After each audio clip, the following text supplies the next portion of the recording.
How do you like my Stephen Hawking setup? Very, very nice. I can move along with it and it just travels along. I don't have to hold the mic. Wow, what an invention.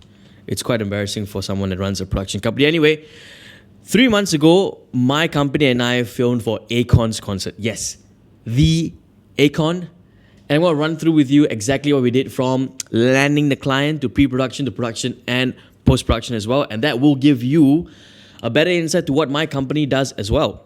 So let's start with how we landed the client in the first place. The client is a production company, they're a concert production company, and they initially only did Malaysian concerts. They were mainly based in East Malaysia. So they wanted to expand a little bit more and they wanted to try a Western artist, and that being Akon. Akon was doing his, I think it was called Super Fan Tour. So he wanted to do it in Asia as well, and then these guys were the ones to get it. So this client as well, it came to us through a referral, and we're very, very grateful for the opportunity. Thank you once again. If you're watching, you know exactly who you are. And I wanted to initially reject it.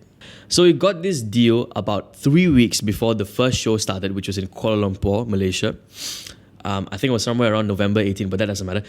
The client came to us only 3 weeks before with the proper confirmation of the dates and the deliverables and what exactly they wanted. And I wasn't confident. I think generally I would need some lead time, at least a month or month and a half of lead time to actually prepare the pre-production materials, to source out the crew, confirm the dates of the crew, and then lock in the budgets, and then give them the quote, and then go through all that process to finish that up. I would need at least a month and a half. And for this company to come to us about 3 weeks in advance, honestly, I was a little bit skeptical.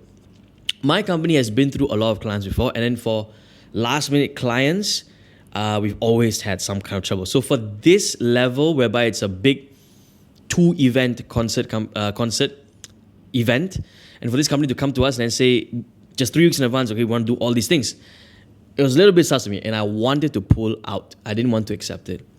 But Glex, my co-founder, said otherwise. He insisted for us to go and push for this Akon show because he thought it was going to be very good repertoire for us, and we were always inclined to do Indian shows before. So we had done shows for Anirudh, for Pradeep Kumar, for Yuvan. If you know those names, good. So basically, we did a lot of Indian shows, and this is the first time we would touch base on somewhat of an English concert. We had done music festivals before. We have shot many, many DJs before. International DJs, Tiesto, Paul Van Dyke, Cosmic Gay, whatever you name it. But this is the first time we're going solo focus onto a English artist, a Western artist, Akon. And that was going to be very good for our portfolio. So we pushed through nonetheless. I did a last minute venture to pull together my crew to arrange them for both the Singapore show and the Malaysia show. Signed the budget and agreed on the deliverables. So how did I actually agree on the deliverables and arrange my crew for 2 different shows at 2 different countries? The first thing we had to figure out was the dates. Which show was first? Kuala Lumpur show was first, and then Singapore show. Which show am I more home-based at? Singapore show. So I need to put more brain power into arranging for the Kuala Lumpur show. Let me show you that to you right now. Firstly, you determine when your show dates are. So I have 18, 19, 20. 18 and 19 in KL. 20th in Singapore. Okay? Then determine roughly how much. Then you decide on who's going to be the constant. So I have one producer who's going to go all the way. Then I have myself, my A-team videographer. So it's me and Joel. The 2 of us are going to go all the way. All right. And then I have my A shooter, my number 1 shooter that I always bring for all my shows. That's to ensure quality. His name is Nas, and he's going to go all the way. Now, who else do I need? I need a 3rd videographer for the KL show and a 2nd photographer for the KL show. So I put 2nd videographer and 2nd photographer. For these 2 guys, I don't need to bring them all the way to Singapore. Otherwise, it's going to be extra cost for me because I need to send them back. So they are just going to end here. And then I get another videographer, another photographer for Singapore. So I get 2nd V and another 2nd P over here. And now we look at the deliverable dates. On the evening of the 18th, there needs to be an arrival video and an arrival set of photos. So why do we do an arrival video and arrival photo? For context, it's just a video showing the artist arriving at the country's airport. And this is to specifically show the audience that, okay, the show is happening, the artist is in your country. Get your last minute tickets because the show is not going to be cancelled. In Malaysia and Singapore, show cancellations are quite common. So fans get a sense of security when they know that the artist is in their country, and a lot of them buy tickets only when they have that sense of security that the show is going to 100% happen. Because many of them have been through the experience of losing their money from show cancellations. So 18th, we have the arrival video, arrival photo. 19th, we have the concert highlights for video and concert highlights for photo. Cool. And this has to be delivered just somewhere after the show. This is the show date. This is the show date. For 20th, right at the morning, we deliver the same set of arrival video and arrival photo. And in the night of 20th, we give the highlight photos for the concert. And on the 21st, the morning of 21st, we give the concert highlights for videos.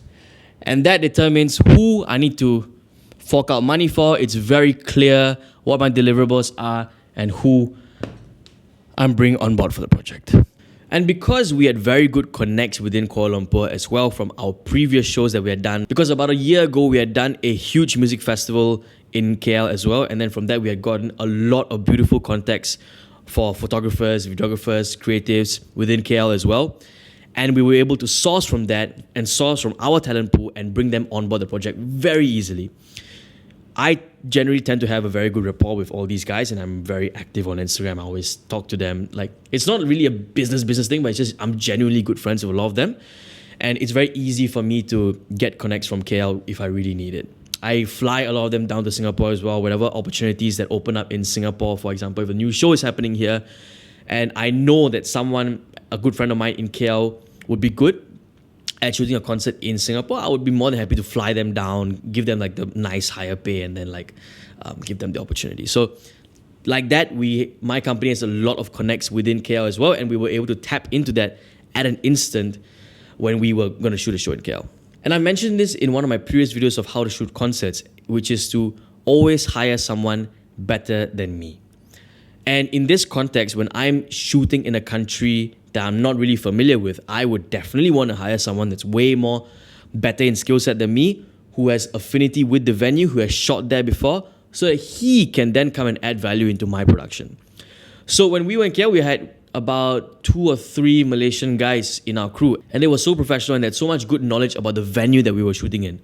I needed to find a place for my FPV drone shooter to hold base for his drones and find a place for him to land and take off from. I didn't know any of that. It was my first time coming to the venue, first time seeing all the stuff. But these guys, they came in, hey bro, there's a platform over there. I remember this from the last show. The guy can go there, can sit down there, he'll be completely chill. There's also a power station there. He's good. Let's take him there. Oh bro, our media station can be over here. We have good tables here, very big tables over here. There's also a power station here. So let's do it here. I didn't know any of that shit. These guys just came in, they told me what to do, and I was so appreciative of that, so grateful. And that was when I really felt the power of just get local guys. They'll know exactly what to do. They know their shit, man. They'll come and tell you, they'll come and help, they'll give you all the help they need because they want to do a good show as well. And also the people that I generally hire are valuable people that don't step over toes. What I mean by this is freelancers that will come in, they'll give you their value, and then they won't try to steal the work away from you.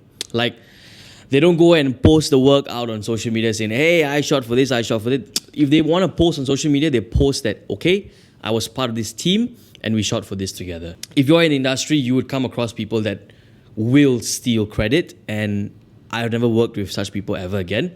The people that I know are very, very professional, and they have just given me their most respect all the time. So right now it's 5 minutes from the show and we are deciding on where our positioning should be. This is how it looks like. And now that we're doing, can you see me? And now that we're doing the production itself, let's discuss where the manpower movement should be at the arena itself. So we have the stage, fan standing 1, fan standing 2, and the seating itself. I have a total of 3 videographers and 2 photographers. How do I displace them? Most of my footage is going to come from the stage and somewhere around here. Now, because I have 3 videographers, I am able to slot them in very nicely over here, and over here. And that will be their dedicated spots. So 1 videographer here, 1 here, and 1 here. This guy will have the wide lenses. This guy will have the medium lenses, and this guy will definitely have the telephoto so that he can snipe and they all can snipe the stage whenever they need to. This guy will focus on fans, this guy will focus on fans, this guy focused on the artist. 2 photographers, one at the front and one at the middle. And this guy can move around, do whatever he needs to. And I know for a fact it's going to be the exact same for the Singapore show as well. Okay, now the show is done and we can begin the teardown. The photo side can still relax for a bit. They can start sitting down and editing some photos. The video side, we have a lot of equipment, so we need to collapse everything, put it into our bags. And now, video side has to deliver a highlight video. Photo side has to deliver their photo set. And all of us have to travel to Singapore within the next 6 hours. This is when your rapport with the production team and your client comes in real handy. We had a very good relationship with our production company, and the gentleman from there was so accommodating and so understanding of our situation that one of the production guys offered to host us in his 5-star hotel room and let us use his shower, let us use whatever cleanup stuff that we need to just freshen ourselves up so that we can sit in the car ride back to Singapore a bit more comfortably. Somehow we were put on the fastest transport back to Singapore, and it took us only 3.5 hours to go from Kuala Lumpur to Singapore. If you live in Singapore and KL and know how long the distance is, you know that 3.5 hours is fucking fast for like a transport. We edited the photos and videos on the way, on the car ride back home, and we submitted the highlight video by 7:30 a.m. Photo set came out a bit earlier. We had about 3 hours of rest, and then by 10 a.m. we were back at Singapore airport filming Akon's arrival. Once we had shot his arrival, by about 12:30 to about 1, we submitted the arrival video. We had done like a quick edit. I went back home, immediately dumped everything, quick edit, boom, boom, pow. And then all of us head to the venue for the concert. I'm the first one to arrive there. I go there, I set up the entire table, similar to what we did in KL, get the media room sorted, go and scout the venue for a bit, do my walk-arounds, check where the media cams can be, check where our people can walk around. I do all that and I create a brief for the team. The team comes in about a couple of hours later, and then I brief them about everything that's going to happen. Producer brings in a coffee, Red Bull, and everybody is bang on, ready to go. We're all sleep deprived and we're very tired, but we're ready for the show. So, the Singapore show happens. We have a blast of a time, and we feel really proud that we were able to shoot this show in our home ground with Akon. And video site delivers the video the next day, photo site delivers a photo set the next day. End state, client is super happy. We had a blast of a time, and my conclusion was that this is generally one of the best or like the most fun and adrenaline-filled shoots that we ever did. We shoot on 19th and then 20th, so it's back to back, and we had to travel like an entire 6-hour journey, and it was tight, but it was fun, but it was tight. So that was a really enjoyable process. And Glex came and reminded me at the end of the show that, hey, you didn't want to do this at first. Now look at how much fun you're having. So my end conclusion, the thing I learned from this show was that just take the chance. We can handle English artists as well. So if you're a potential client watching this, hey, just give me a call. And if you're just someone into content creation, I hope you picked out some value from this.